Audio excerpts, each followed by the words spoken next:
The best place in the world to be during a global crisis, like, say, a global pandemic, we'll tell you in just a minute. I'm Kathleen Petticord. I'm Lee Simon.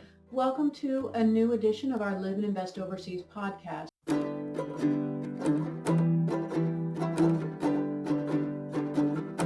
One question we're getting now, understandably, is where is the best place in the world to be, to base yourself during an all-out crisis situation like what we're all living through right now with the global pandemic? And top of that list for us would be Belize. Belize has an awful lot to offer, generally speaking, and it's been one of our top choices for where to think about living or retiring overseas for more than 30 years. But right now, Belize makes more sense than ever. Well, and one thing Belize has to offer is there's not much there, so there's not a whole lot of anything going on at any given time, including population density.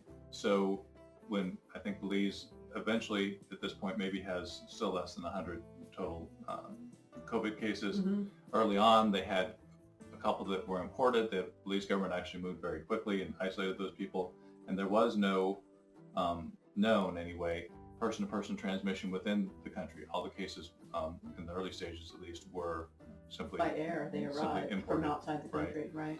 And so we know people who got stuck there during the pandemic because Belize did shut down its borders, but they were fine because they were living in a place where they could grow their own food, plenty of local food grown in Belize, and really simply didn't have to want for anything or worry too much about the virus itself, even though Belize's medical infrastructure we wouldn't call first world, but there was very little transmission of the disease. Right. Belize is a place where you can live self-sufficiently.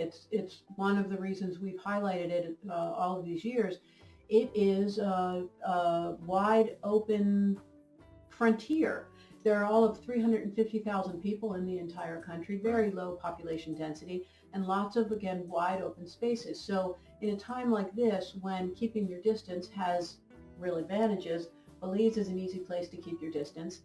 And while you're making your own way, you and your family, on your own, in your own location where you can be well insulated from the rest of the whole world, you can take care of yourself on your own piece of ground. Right. You can grow what you need. You can keep livestock, chickens, etc. This is a very common way of life in Belize. It's the way that many of the populations of Belize continue to exist. For example, the Mennonites are worth highlighting in this context because they live completely self-sufficiently.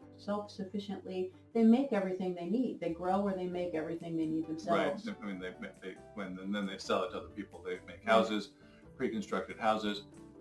But pandemic aside, Belize is a great option to be for these reasons, but also the country speaks English, so you don't have to learn a new language. It's fairly close to the U.S., and again, pandemic or not, you can drive to Belize, so you wouldn't have had to get on an airplane to get to Belize during the pandemic if their borders were open, but even their land borders were closed. So it's close to home for North Americans. The language is English. Residency is fairly straightforward. There are only two real options. One is a retiree, and one just as a person who wants residency at any age. You simply renew your tourist visa for a year and then apply for permanent residency.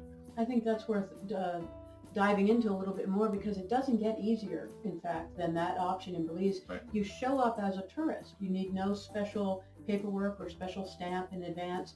You show up at the border, enter as a tourist on a 30-day tourist visa, Right. and then you renew that 30-day tourist visa at the end of each 30-day period for 12 times for a year, and then you have residency. Well, you don't have. You still have to apply. Okay. And be approved, but that's as simple as the process is. And we hear from people who've gone through that process in Belize complaining that every 30 days they've got to pay a fee to renew their tourist stamp, but they want to be in Belize, and frankly, renewing your tourist stamp 12 times, 11 times actually in reality, and then applying for permanent residency is cheaper than most other countries going through the legal process and government fees. Right, but there's no minimum income requirement, which Right. is a standard option in many countries where you have to show a certain amount of monthly income that's guaranteed indefinitely. Belize doesn't require that. And there's no capital investment. You don't need to buy a piece of land, for example, which is Right. another common option. Right. So Belize turns out to be one of the easiest places from a overall perspective. Again, the language is English. It's very close to the U.S., easy to get to by air or by car, and the residency options are very straightforward. So from a brain damage perspective, I guess you could say Belize is one of the least. Hassle factor is very low for Belize. And Belize, at the same time, to continue kind of tallying up all the advantages, if you were going to make a list of pros and cons in the pro list for Belize would be the existence of a very large and established and welcoming expat community. Right. So Belize is home to one of the biggest expat communities in the world on Ambergris Caye, Belize, which is one of the two faces of Belize. This is another interesting aspect of this country. It's such a tiny little place, but it has such a diversity of lifestyle offerings. Out on the Keys, the little islands offshore, it's quintessential Caribbean. You know, these are white sand beaches, aqua water, surfing, snorkeling, diving, sailing, all kinds of water activities, palm trees, the breeze, the whole Caribbean scene. And that has attracted thousands of expats who live full or part-time on Right. Ambergris Caye. It's a big part-time destination, especially for Canadians. And so during the high season, you have tourists and expats coming down. During the low season, which is really from May until December, I guess, technically speaking, it's a little less crowded, but it is an island. So the more people that are going there, the more crowded the streets become. You have traffic jams in San Pedro But not now. with cars. Not with cars, Golf carts. with golf carts, and That's how you get around on. and the so island. that is another nice thing. You can walk if you're within a mile or so of the central part of town.